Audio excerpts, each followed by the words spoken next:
On the night of June 21st, 1582, one of the most powerful men in Asia woke to the sound of his own death arriving. 13,000 soldiers had surrounded the temple where he slept. He had perhaps 30 men with him, maybe 100 at most.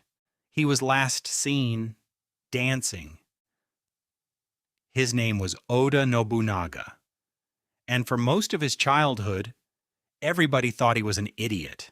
He was born in 1534, in the middle of the Sengoku period, the Warring States era, 100 years of civil war. Japan had no central authority, no single ruler. Just dozens of warlords, each fighting every other, and in a war that had already consumed a century and showed no signs of ending. Into this world, Nobunaga was born as the heir of a minor warlord in Owari province, a small domain, surrounded by powerful enemies on every side. As a boy and teenager, he behaved in ways that horrified everyone around him. He ate food while walking in the street.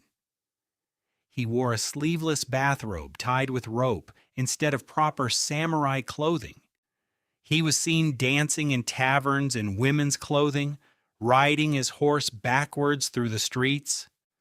His retainers were convinced he was a disgrace. His enemies called him Owari no Outsuk, the fool of Owari. His most trusted mentor, Hirate Masahida, was so ashamed of Nobunaga's behavior that he committed ritual suicide in protest. Nobunaga built a temple in his mentor's honor and said nothing about it. When his father died in 1551, Nobunaga arrived at the funeral in his usual eccentric state, hair unkempt, rope around his waist, eating food. His relatives were disgusted. Many switched their loyalty to his younger brother, who was calm, dignified, and everything a lord was supposed to be. His younger brother then conspired to overthrow him, supported by family retainers, and possibly even by Nobunaga's own mother. Nobunaga discovered it. He pardoned the retainers to make a point about his own power and had his brother executed. The fool was not a fool. In 1560, one of Japan's most powerful warlords, Imagawa Yoshimoto, marched on Kyoto with an army of roughly 25,000 men. To reach Kyoto, he had to pass through Owari, through Nobunaga's land. Nobunaga had roughly 2,000 men. His generals advised retreat or surrender. Before leaving, Nobunaga performed an ancient poem, a dance called Atsumori. The words said, "The 50 years of the human world are fleeting and short, so let us live to the fullest without fear of death." At the moment Nobunaga chose to attack, a sudden violent storm broke over the valley where Imagawa's army was camped. In the wind and rain, with visibility near zero, Nobunaga's forces struck directly at Imagawa's command position. Imagawa was killed. His enormous army, leaderless, collapsed and ran. Japan heard about the Battle of Okehazama and went very quiet. A young man named Tokugawa Ieyasu sent terms of alliance immediately. A sandal-bearer in his army named Hideyoshi, who would one day rule all of Japan, watched everything Nobunaga did and learned from it.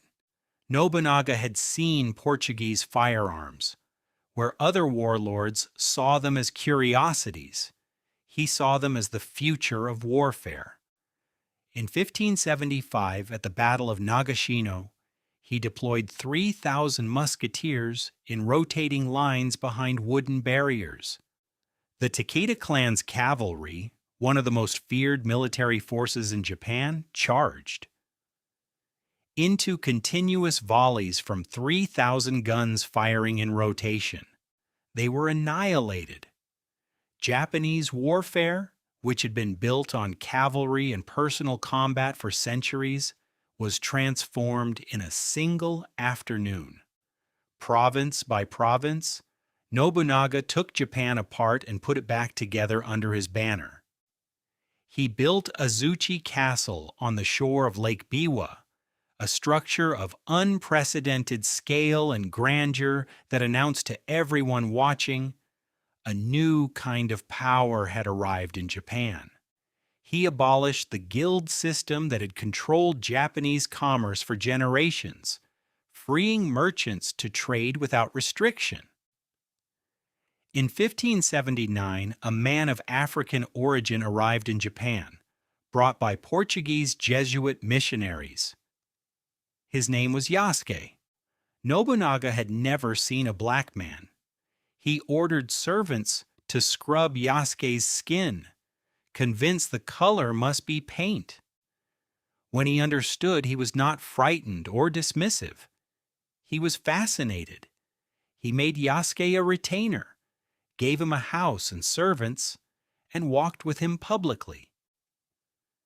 Yasuke became the first known black samurai in Japanese history. One of the very few non-Japanese people ever given that status. By 1582, Nobunaga controlled more than half of Japan's provinces. The final unification, the goal of his entire life, was within reach, perhaps 3 years away. The imperial court offered him the title of shogun. He did not reply. Nobody knows what he was planning to do with that power. Then his general Hideyoshi called for reinforcements in the west. Nobunaga sent most of his army ahead and stopped for the night at Honnoji Temple in Kyoto, with only his personal guard. One of his most trusted generals, Akechi Mitsuhide, was supposed to be marching west to reinforce Hideyoshi. Instead, Mitsuhide turned his army around and marched toward Kyoto. In the darkness before dawn on June 21st, 1582, 13,000 soldiers surrounded Honnoji Temple. Nobunaga woke to the sound of fighting. He fought back with a spear, then with a bow, until an arrow wound to the arm made it impossible to continue. Surrounded, outnumbered beyond any possibility of escape, the temple burning around him. Those who witnessed it said, before the end, he danced again. The same poem, Atsumori, the one about living to the fullest without fear of death. He died in the fire. Exactly how remains uncertain. His body was never found. Mitsuhide declared himself master of Nobunaga's domains. He ruled for 13 days. Hideyoshi heard the news and made immediate peace with the enemies he had been fighting so he could march back. 13 days after Nobunaga's death, Hideyoshi defeated Mitsuhide at the Battle of Yamazaki. Mitsuhide was killed by peasants while fleeing. He is remembered in Japan as the 13-day shogun. Hideyoshi completed the unification Nobunaga had nearly finished. Then Tokugawa Ieyasu built 250 years of peace on the foundation Nobunaga had laid. A famous Japanese poem sums it up. Nobunaga pounds the rice, Hideyoshi kneads the dough, and Tokugawa eats the finished cake without lifting a finger. Azuchi Castle was burned shortly after his death. Only the foundations remain, looking out over the lake he chose for its view. Today, Nobunaga appears in more Japanese films, novels, video games, and manga than almost any other historical figure. He is Japan's Julius Caesar. The man who nearly unified everything, betrayed at the moment of total victory by someone he trusted.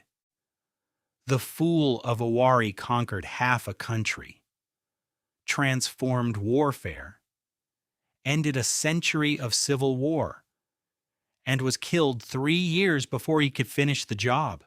His body was never found. The fire took everything, but the Japan he built is still here.